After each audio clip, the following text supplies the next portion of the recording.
ರಾಜ್ಯ ವಿದ್ಯಾರ್ಥಿಗಳ ಒಕ್ಕೂಟ ಧಾರವಾಡದಲ್ಲಿಂದು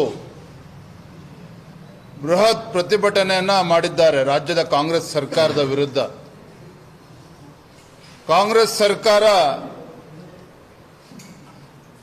ಅಧಿಕಾರಕ್ಕೆ ಬಂದಾಗಿನಿಂದ ಒಂದೇ ಒಂದು ಹುದ್ದೆಯನ್ನು ಕೂಡ ಭರ್ತಿ ಮಾಡೋದಕ್ಕೆ ಸಾಧ್ಯ ಆಗಿಲ್ಲ. ಮುಖ್ಯಮಂತ್ರಿಗಳಾಗಲಿ ಉಪಮುಖ್ಯಮಂತ್ರಿಗಳಾಗಲಿ ಸಚಿವ ಸಂಪುಟದ ಸದಸ್ಯರು ರಾಜ್ಯದುದ್ದಕ್ಕೂ ಸಹ ಭಾಷಣ ಬಿಗಿತಾ ಇದ್ದಾರೆ. ಆದರೆ ನಾಡಿನ ಯುವಜನತೆಗೆ ನ್ಯಾಯವನ್ನು ಕೊಡೋದಕ್ಕೆ ಸಾಧ್ಯ ಆಗಿಲ್ಲ. ಮಾನ್ಯ ಮುಖ್ಯಮಂತ್ರಿಗಳು ಉಪಮುಖ್ಯಮಂತ್ರಿಗಳು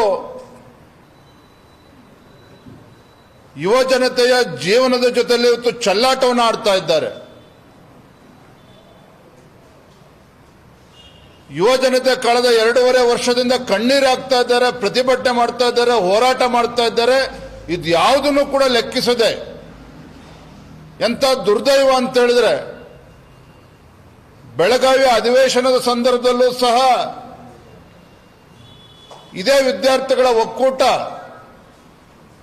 ಪ್ರತಿಭಟನೆ ಮಾಡಿದ್ರೆ ಅವ್ರ ಮೇಲೆ ಲಾಠಿ ಚಾರ್ಜ್ ಮಾಡಿದ್ರು. ಅವಾಗಲೂ ಕೂಡ ಸರ್ಕಾರ ಎಚ್ಚೆತ್ತುಕೊಳ್ಳಲಿಲ್ಲ. ರಾಜ್ಯ ಉಚ್ಚ ನ್ಯಾಯಾಲಯ ಮಧ್ಯಸ್ಥಿಕೆ ವಹಿಸಿ ಯಾವ ಕಾರಣಕ್ಕೆ ಮುಖ್ಯಮಂತ್ರಿಗಳ ಜೊತೆ ಒಂದು ಅಪಾಯಿಂಟ್ಮೆಂಟ್ ಕೊಡಿಸೋದಕ್ಕೆ ರಾಜ್ಯ ಉಚ್ಚ ನ್ಯಾಯಾಲಯ ಮಧ್ಯಸ್ಥಿಕೆ ವಹಿಸಬೇಕಾಯಿತು. ಆದ್ರೆ ಇದು ಯಾವುದಕ್ಕೂ ಕೂಡ ಮಣಿಯದೇನೆ ಹೊತ್ತು ಸಿದ್ದರಾಮಯ್ಯನವರು, ಡಿ ಕೆ ಶಿವಕುಮಾರ್ ಅವರು ತಮ್ಮ ಕುರ್ಚಿ ಕಾಳಗದಲ್ಲಿ ಒಬ್ರು ಕುರ್ಚಿ ಉಳಿಸ್ಕೊಳ್ಳೋದಕ್ಕೆ ಮತ್ತೊಬ್ರು ಕುರ್ಚಿ ಕಸ್ಕೊಳ್ಳೋದಕ್ಕೆ ಈ ಗಲಾಟೆನಲ್ಲಿ ಅವರು ಬ್ಯುಸಿ ಆಗಿದ್ದಾರೆ ವಿನಃ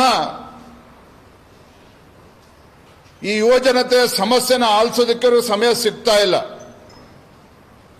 ನನ್ನನ್ನು ಕೂಡ ವಿದ್ಯಾರ್ಥಿ ಒಕ್ಕೂಟದವರು ಬಂದು ಭೇಟಿ ಮಾಡಿದ್ರು.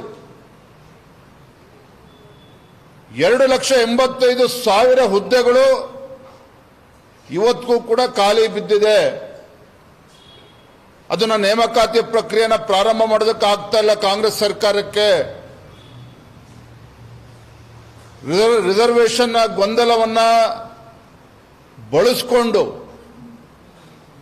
ರಾಜ್ಯ ಉಚ್ಚ ನ್ಯಾಯಾಲಯದಲ್ಲೂ ಕೂಡ ಸರಿಯಾದ ರೀತಿಯಲ್ಲಿ ವಾದ ಮಂಡನೆ ಮಾಡದೇನೆ ಕಾಲಹರಣ ಮಾಡಿಕೊಂಡು ಕಾಂಗ್ರೆಸ್ ಸರ್ಕಾರ ಕುಳಿತಿದೆಯೇ ವಿನಃ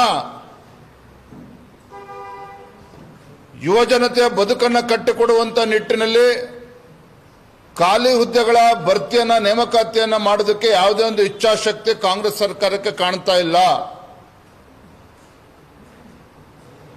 ಇವೆಲ್ಲ ಕಾರಣಕ್ಕಾಗಿಯೇ ರಾಜ್ಯ ವಿದ್ಯಾರ್ಥಿಗಳ ಒಕ್ಕೂಟ ಬೆಂಗಳೂರಿನಲ್ಲೂ ಕೂಡ ಪ್ರತಿಭಟನೆ ಮಾಡಿದ್ರು. ಹಿಂದೆ ಕಲಬುರಗಿನಲ್ಲೂ ಕೂಡ ಪ್ರತಿಭಟನೆ ಮಾಡಿದ್ರು. ಧಾರವಾಡದಲ್ಲೂ ಕೂಡ ಪ್ರತಿಭಟನೆ ಮಾಡಿದ್ರು. ಈಗ ಇವತ್ತು ಮತ್ತೊಮ್ಮೆ ಮಾಡ್ತಾ ಇದ್ದಾರೆ. ಅದೇ ಬಂಡತನದ ಪ್ರದರ್ಶನ ಇವತ್ತು ರಾಜ್ಯದ ಮುಖ್ಯಮಂತ್ರಿಗಳು ಉಪಮುಖ್ಯಮಂತ್ರಿಗಳು ಮಾಡ್ತಾ ಇದ್ದಾರೆ. ನಾನು ಇವತ್ತು ಆಗ್ರಹ ಪಡಿಸ್ತೇನೆ, ವಿದ್ಯಾರ್ಥಿ ಒಕ್ಕೂಟಗಳ ಒಂದು ಧ್ವನಿಯಾಗಿ, ರಾಜ್ಯದ ಯುವಜನತೆ ಒಂದು ಧ್ವನಿಯಾಗಿ ಇವತ್ತು ಮಾನ್ಯ ಮುಖ್ಯಮಂತ್ರಿಗಳಲ್ಲಿ ಉಪಮುಖ್ಯಮಂತ್ರಿಗಳಲ್ಲಿ ನಾನು ಆಗ್ರಹ ಪಡಿಸ್ತೇನೆ. ನೀವು ಕಳೆದ 2.25 ವರ್ಷದಲ್ಲಿ ಕಡಿದು ಕಟ್ಟೆ ಹಾಕಿರ್ತಕ್ಕಂಥದ್ದು ರಾಜ್ಯದಲ್ಲಿ ಗೊತ್ತಿದೆ, ಜನ ಗಮನಿಸ್ತಾ ಇದ್ದಾರೆ. ಒಂದ್ ಕಡೆ ಅಭಿವೃದ್ಧಿ ಇಲ್ಲ, ಮತ್ತೊಂದು ಕಡೆ ನೌಕರಿಗೆ ಸಂಬಳ ಕೊಡೋದಕ್ಕೂ ಆಗ್ತಾ ಇಲ್ಲ. ಈ ಕಡೆ ನೇಮಕಾತಿಯನ್ನು ಕೂಡ ತೆಗೆದುಕೊಳ್ಳದೇನೆ ಭರ್ತಿ ಮಾಡ್ದೇನೆ ಏನು ಅನ್ಯಾಯ ಮಾಡ್ತಾ ಇದ್ದೀರಿ. ಮೊನ್ನೆ ಮುಖ್ಯಮಂತ್ರಿಗಳು ಹೇಳ್ತಾರೆ ಪ್ರಕ್ರಿಯೆ ಪ್ರಾರಂಭ ಮಾಡ್ತಾರಂತೆ. 3 ವರ್ಷ ಆಗಿದೆ ಸರ್ಕಾರ ಬಂದು, ಕಾಂಗ್ರೆಸ್ ಸರ್ಕಾರ ಬಂದು, ಇಷ್ಟು ವರ್ಷನೇ ಮಾಡ್ತಾ ಇದ್ದರು, ಇನ್ಮೇಲೆ ಮಾಡ್ತಾರೆ. ಹಾಗಾದ್ರೆ ಇನ್ನಷ್ಟು ಹೆಚ್ಚಿನ ಮಾಹಿತಿಗಾಗಿ ಫಾಲೋ ಮಾಡಿ ಬ್ರಿಗೇಡ್ ನ್ಯೂಸ್ ಕನ್ನಡ.